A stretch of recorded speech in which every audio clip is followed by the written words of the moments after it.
Hola a todos, muchas gracias a Telemedellín y a la gerente Vanessa por invitarme a compartir con ustedes el día de hoy. ¿Alguna vez alguno de los que están aquí le han dicho que no tiene suficiente experiencia para aplicar a X o Y cargo o rol de liderazgo? A mí me pasó. Si las personas que creyeron en mí hubieran primado la experiencia por encima de la disciplina y las ganas de quererme comer el mundo, yo no estaría al frente de todos ustedes contándoles esto. Me presento, mi nombre es María José Bernal Gaviria, soy paisa, tengo 28 años, soy la primera mujer y más joven directora ejecutiva en 80 años de trayectoria de la Federación Nacional de Comerciantes Seccional Antioquia, FENALCO Antioquia. Esta es mi historia.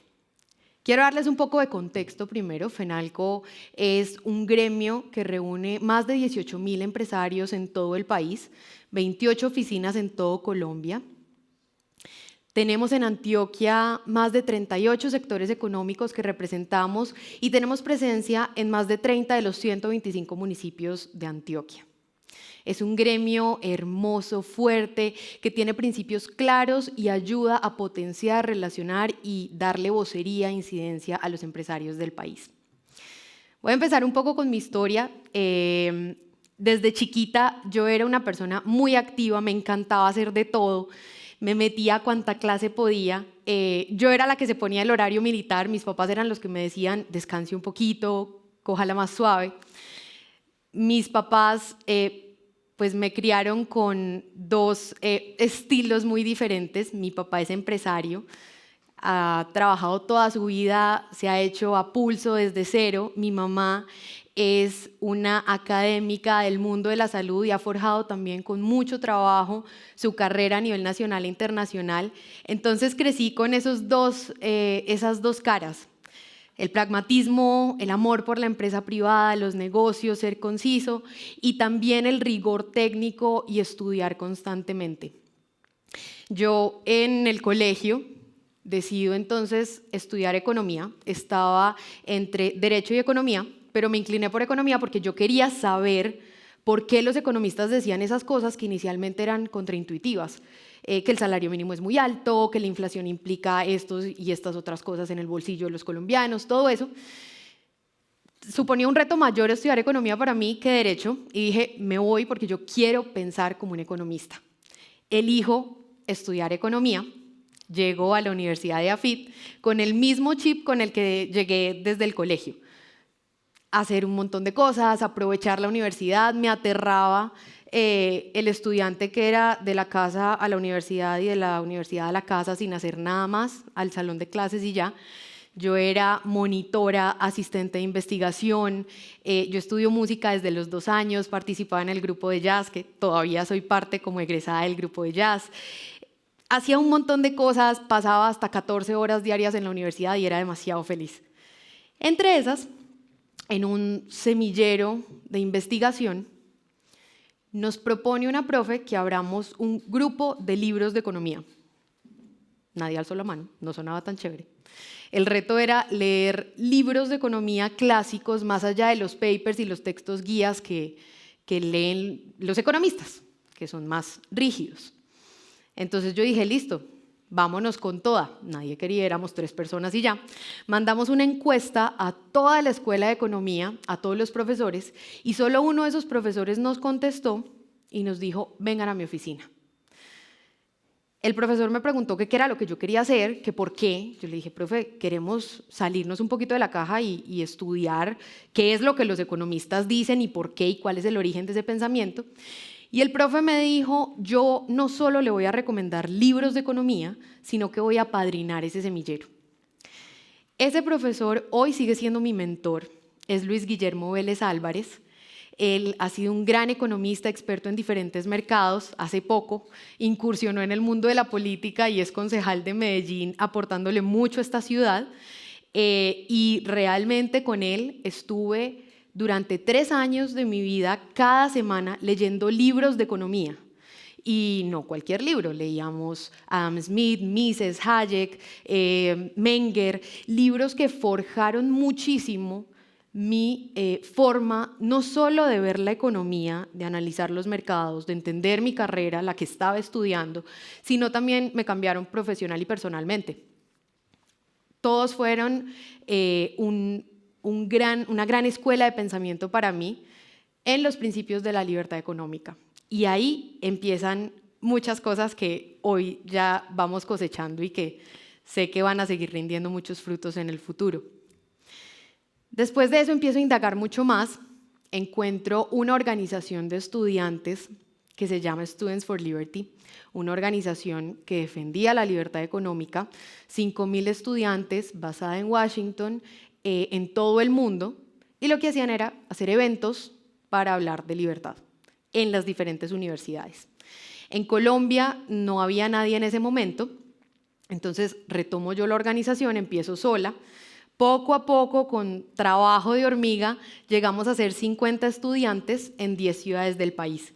Entonces me recorrí Colombia con el equipo de SFL, con los coordinadores, todos éramos voluntarios, haciendo eventos en universidades.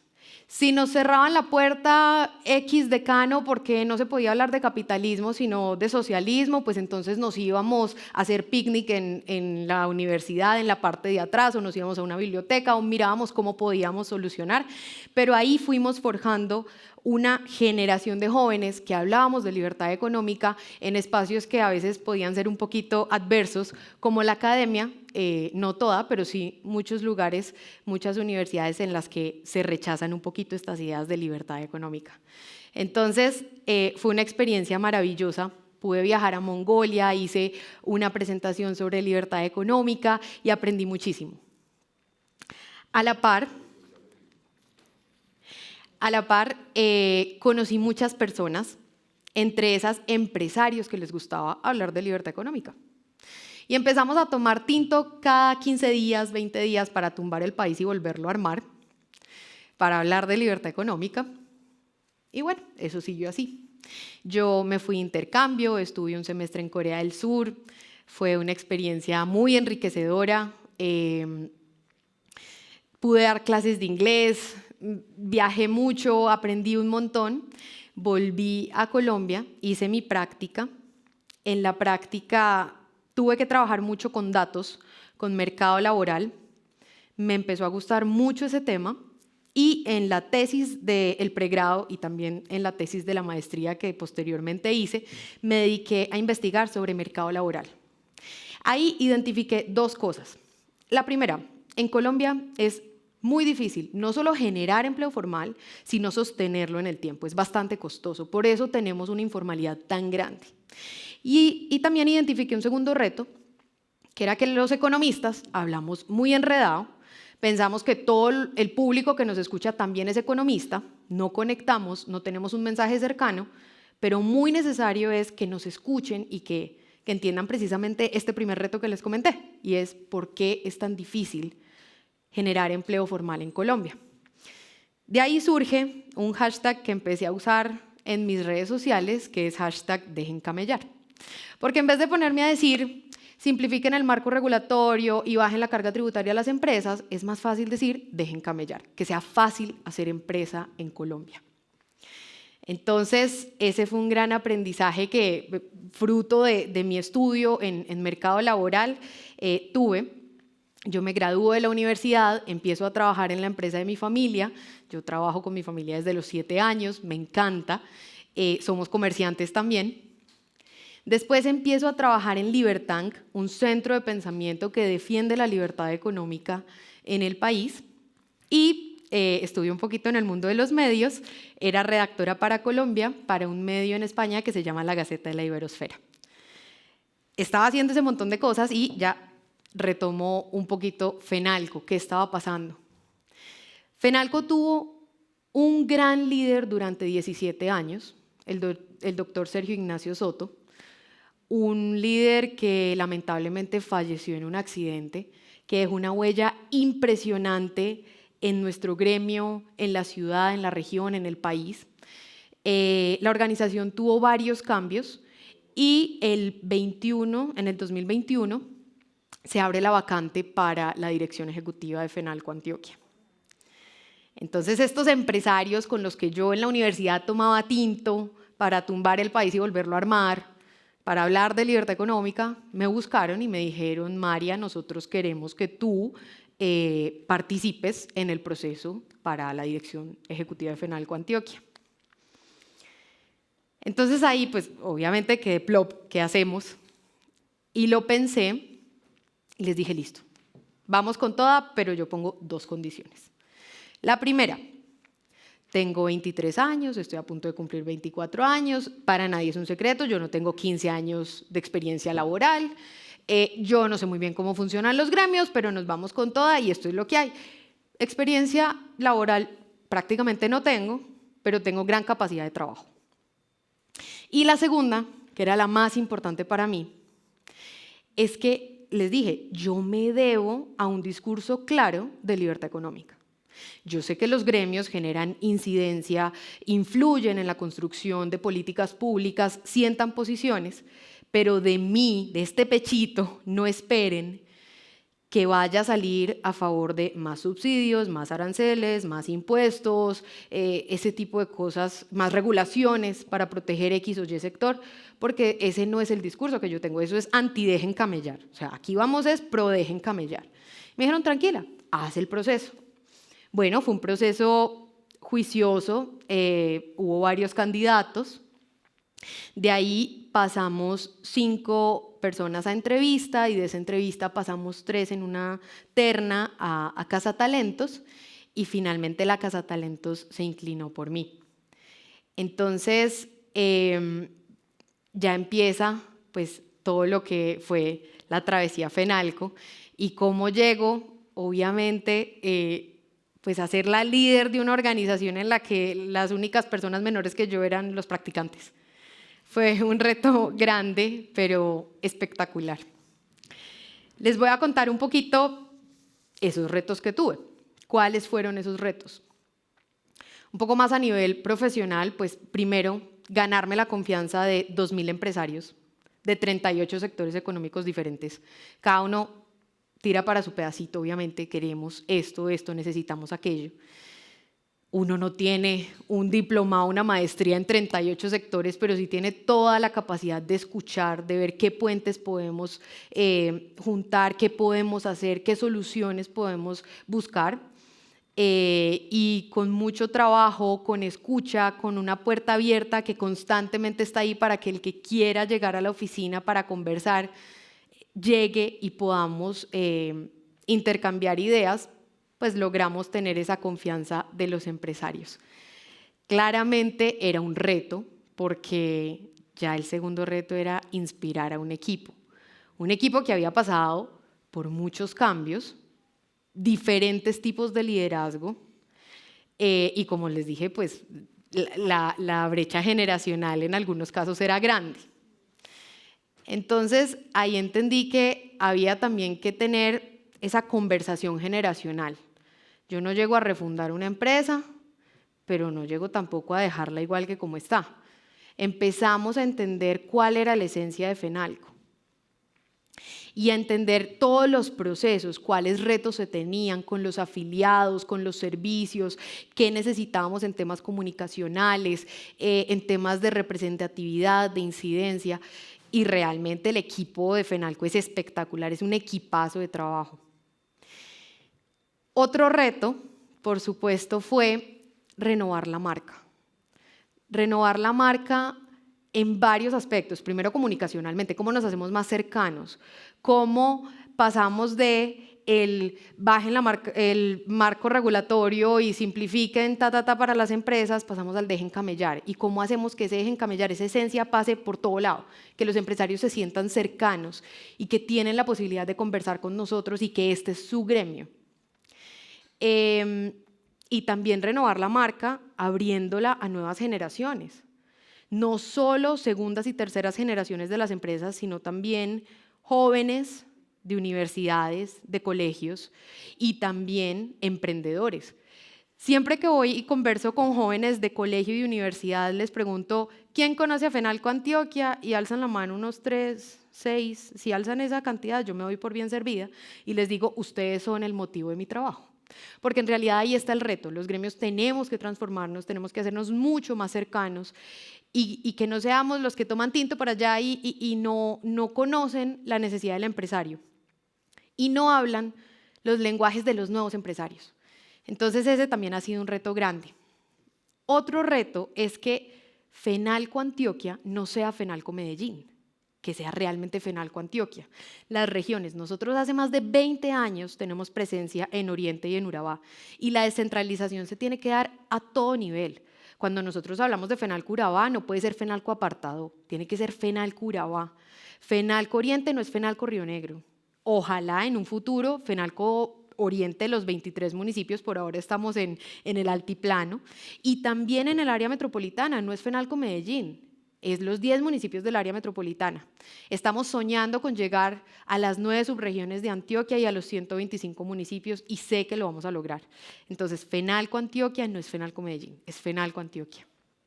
Y finalmente, el reto más importante de todos, firmeza en los principios y en las posiciones. Hemos tenido conversaciones muy difíciles, pero súper enriquecedoras. Y creo que hoy podemos decir que somos un gremio del cual la gente sabe a qué se atiene. No tenemos doble agenda, somos claros, somos coherentes, no estamos a favor ni de más impuestos, ni de más burocracia, ni de más regulaciones. Queremos es que aquí dejen camellar, que sea fácil hacer empresa. Y por eso nos hemos caracterizado. Ahora bien, ¿qué aprendizajes he tenido? El primero, aprendí que lo más importante es la red de apoyo, la familia, los amigos. Para mí eso es innegociable. Yo soy una persona muy familiar y no puede haber carga de trabajo o responsabilidad que te quite esa prioridad. La segunda es que, y puede sonar muy cliché, pero la comodidad en el día a día no te hace crecer. No pienses que no vas a tener, como decimos acá, chicharrones para resolver todos los días. Si uno no tiene chicharrones, entonces se aburre. O sea, aquí lo que hay es que trabajar y resolver y tener retos que te obliguen a tomar decisiones difíciles, que te obliguen a pensar. Entonces, la zona de confort realmente no permite crecer. Otro, se construye equipo. Uno se tiene que rodear de gente mucho más tesa que uno. Muchísimo más tesa que uno admire. Yo admiro a mi equipo de trabajo, son unos tesos. Y también tiene que saber decir, no sé, no tengo ni idea, déjeme yo voy, pregunto, estudio, usted es mejor que yo para eso, dígame qué hacemos. Uno no se las sabe todas, construir equipo es fundamental. Otra cosa que aprendí es que, bueno, los mentores son vitales para crecer. Mis dos principales mentores, por supuesto, son mis papás, con el ejemplo que me han dado, pero a lo largo de mi vida profesional he tenido y académica he tenido mentores que valoro muchísimo, el profesor Luis Guillermo, el profesor Jesús Botero, con el que me llamo cada rato y le digo, profe, ¿usted entiende estos datos de mercado laboral? ¿Qué es lo que está pasando? Venga, interpretemos. Uno siempre tiene que seguir tocando esa base. Los dos directores de los centros de pensamiento más importantes de este país para defender la libertad económica son mis mentores y me siento muy orgullosa de haber trabajado con ellos, con Carlos Chacón del ICP y con Camilo Guzmán de Libertank. Entonces, los mentores son fundamentales. Otra cosa que aprendí es que hay que exigirse mucho y más que exigirse, los jóvenes no podemos llegar con la arrogancia de refundar una empresa cuando llegamos a cargos de tomar decisiones. Aquí hay que construir sobre lo construido. Nunca llegar con la arrogancia de yo soy joven y entonces aquí esta empresa se refunda hoy, en lo absoluto. Se construye y por eso nuevamente insisto, en Fenalco hablamos de conversación generacional y no de relevo generacional, a todo nivel, internamente con nuestro equipo de trabajo, pero también con nuestros empresarios. Bueno, este ha sido un viaje muy maravilloso. O sea, a mí me fascina lo que hago todos los días. Yo me levanto feliz a hacer lo que hago. No es fácil unos días, es un poco más fácil otros días. Hay chicharrones más duros que otros, pero definitivamente me identifico con la organización que represento. Me fascina aprender de los empresarios todos los días, tener conversaciones de valor, inspirarme con ellos. Yo admiro muchísimo al empresario y sé que el desarrollo de un territorio se da gracias a la empresa privada. En ese orden de ideas, pues soy fenalquista de corazón y si se acuerdan de la pregunta con la que empecé, pues efectivamente esta es una prueba de que la disciplina y las ganas de comerse el mundo sí puede vencer la experiencia. Muchas gracias.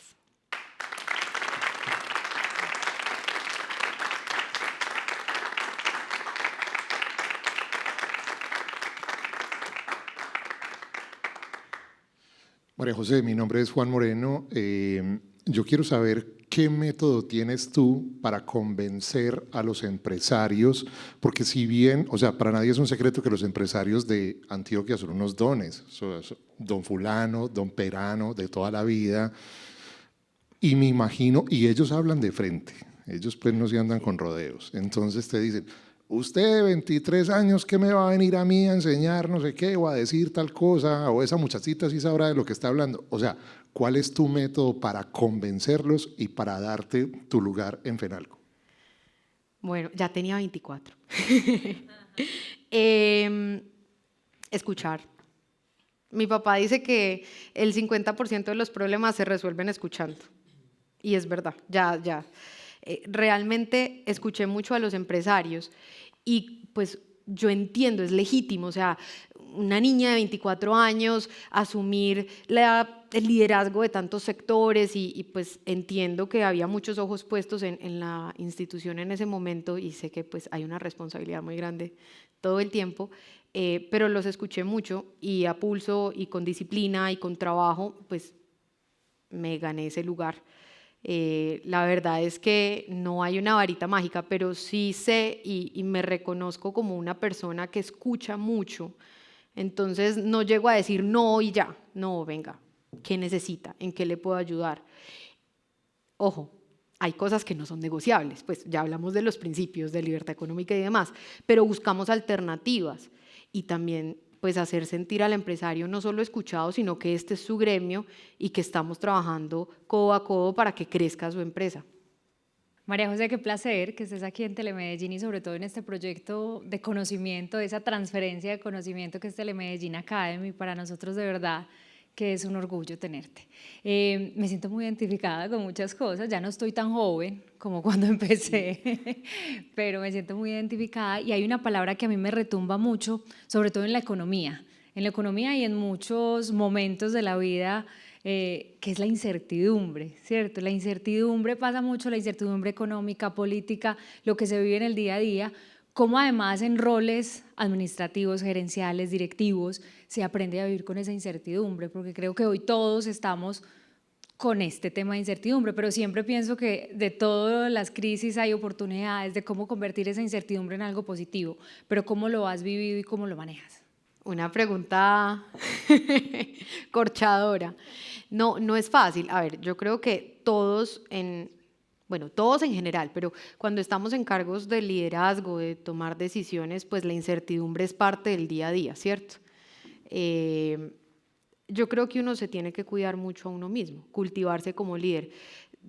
Cuando asumí Fenalco yo dije, pues bueno, tengo muchas ganas de trabajar, tengo ganas de comerme el mundo, pero me tengo que formar mucho más porque venía de estudiar profundamente economía, pero necesitaba un poco más. Entonces estudié alta dirección, estudié juntas directivas, un par de diplomados más y como que ahí he ido construyendo pues un perfil que me ayuda a enfrentar pues un mercado dinámico y un sector retador.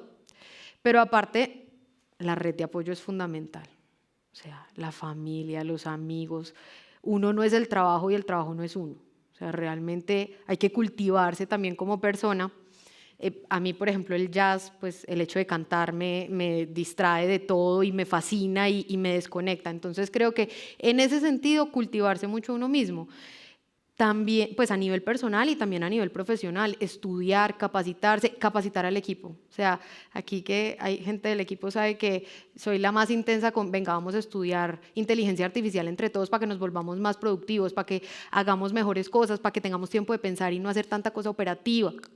Bueno, muchas cosas. Yo creo que hay formas de tener herramientas para enfrentar la incertidumbre. Y creo que es un proceso constante, es una construcción de uno, porque pues siempre va a haber un ambiente cambiante, siempre va a haber retos nuevos. Hola María José, muchas gracias por todo lo que nos has compartido, porque me confirma por qué eres una de las mujeres más admirables en este momento en la ciudad de Medellín. O sea, nos das ejemplo de muchas cosas. Y así como a ti te empezó temprano esa intriga por la economía, a mí hace poco me ha entrado la intriga de tratar de entender muchas cosas que para mí son ilógicas desde mi razonamiento en la economía. Y me voy a una cortica, libertad económica. Ese concepto que te rayó desde el principio, que te marcó, cortico, ¿qué es? La libertad es el respeto por el proyecto de vida del otro. Pero básicamente, en el mundo empresarial, ¿qué es? Que el Estado no se nos meta en cada decisión que tomamos. Las empresas tenemos en Colombia una tasa efectiva de tributación de más del 70%.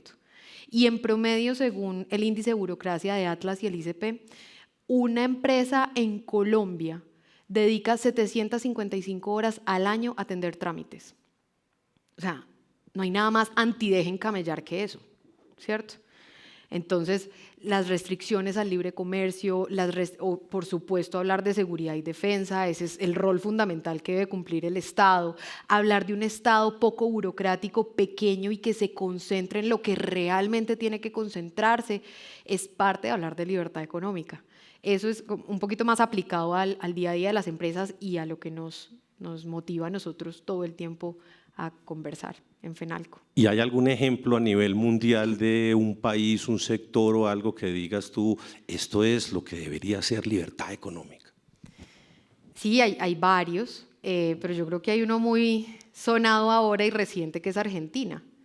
Tenía una fuerte regulación de precios, una carga tributaria altísima, especialmente a las empresas, muchísima regulación, impuestos a las importaciones, a las exportaciones, y ya viene reduciendo los niveles de pobreza de una manera muy interesante. Yo creo que en el fondo la libertad económica permite el crecimiento económico. ¿Y por qué los economistas especialmente nos obsesionamos con el crecimiento económico? Es porque es una máquina de eliminación de pobreza. O sea, crecer, una economía que crece es una economía que saca gente de la pobreza. Pero eso no se da ni con subsidios, ni con aranceles, ni con más impuestos. Eso se da permitiendo que las personas puedan intercambiar libremente, montar empresa, generar riqueza, que no sé por qué se sataniza tanto, generar empleo y producir bienes y servicios que mejoren la calidad de vida de la gente. Hola María José, primero agradecerte por esas palabras y por esas experiencias que hoy nos das, de verdad que son de muchas enseñanzas, pero yo hoy quisiera que nos dijeras o que nos dieras a los estudiantes que hoy apenas están culminando sus estudios, a esos jóvenes que quieren salir al mercado laboral y cómo es el mundo, ¿qué nos puedes dar esos tips que ellos puedan tener en cuenta? Porque muchas veces, lo hablo desde mi experiencia también, hubo muchos momentos de frustración cuando uno sale de la universidad, que no tiene experiencia, que te exigen, vas a entrevistas, te dicen no, eso genera mucha frustración. Y también, ¿qué le puedes decir a esos empresarios para ir eliminando esos sesgos que hay de que los jóvenes sí pueden, de que pueden hacer bien su trabajo, para que la nueva generación también tengan oportunidades? Bueno, pues lo primero, y a veces es un poquito polémico, pero ustedes saben que no soy políticamente correcta. Ser joven no es ni un privilegio, ser mujer tampoco es un privilegio, es una condición. Y yo hoy soy joven, mañana soy vieja y no tengo que tener ningún, no tengo derecho especial por encima de otros a nada. O sea, yo creo que los jóvenes no podemos llegar aquí a decir, bueno, soy joven, entonces deme sí o sí ese cargo. No, o sea, realmente las cosas hay que trabajarlas y tener paciencia. Creo que pues, capacitarse es muy importante. Nosotros a los empresarios muchas veces les decimos, venga, no pidamos experiencia laboral, acompañemos a los jóvenes. Aquí hay gente que se quiere comer el mundo y no necesariamente tiene que tener 10 años de experiencia laboral. Aquí, o sea, es un ejemplo. Entonces, Creo que es parte de esa conversación generacional que tanto decimos, pero a los jóvenes tenemos que exigirnos, tenemos que dejar la pereza. Yo veía en la universidad mucha gente, el típico estudiante que va del salón de clases a la casa y de la casa al salón de clases y en la casa se pone a ver Netflix y ya, o sea, uno puede exigirse cada vez más y todas esas decisiones que uno toma son determinantes y pues tienen mucho que ver con el futuro y con el desarrollo laboral y profesional que uno tiene en el futuro mediano, cercano, a largo plazo. Entonces sí, pues hay un reto, por supuesto, con las empresas. Creo que a nivel coyuntural uno siempre les dice, venga, no pidamos experiencia laboral, seamos más abiertos. Y a nivel estructural, sí o sí, el debate de la flexibilidad laboral tiene que darse en Colombia. O sea, tiene que darse. Nosotros no podemos creer que estamos tranquilos y que lo estamos haciendo bien con una tasa de desempleo de doble dígito y con más del 60% de nuestra fuerza laboral en la informalidad o en el desempleo. Y eso, hay muchos jóvenes ahí, responde a las rigideces del mercado laboral. O sea, a lo complicado que es contratar personal, de tener trabajo por horas, los jóvenes quieren eso. Los recargos nocturnos son terribles porque no tienen nada que ver con lo que los jóvenes pedimos. Queremos horarios flexibles, queremos trabajar toda la noche porque, no sé, algunos quieren ir al gimnasio a las 10 de la mañana y volver a retomar el turno a las 3 de la tarde. Pero ese tipo de cosas no se permiten con la regulación laboral que tenemos ahora. Ese es pues no la solución, pero sí parte de la solución estructuralmente. Coyunturalmente sí es un tema de acercarlos más, empresarios y los jóvenes entender que hay procesos y que hay que exigirse mucho más. La disciplina sí puede vencer la experiencia. Por eso hoy en FENALCO hablamos de Dejen Camellar.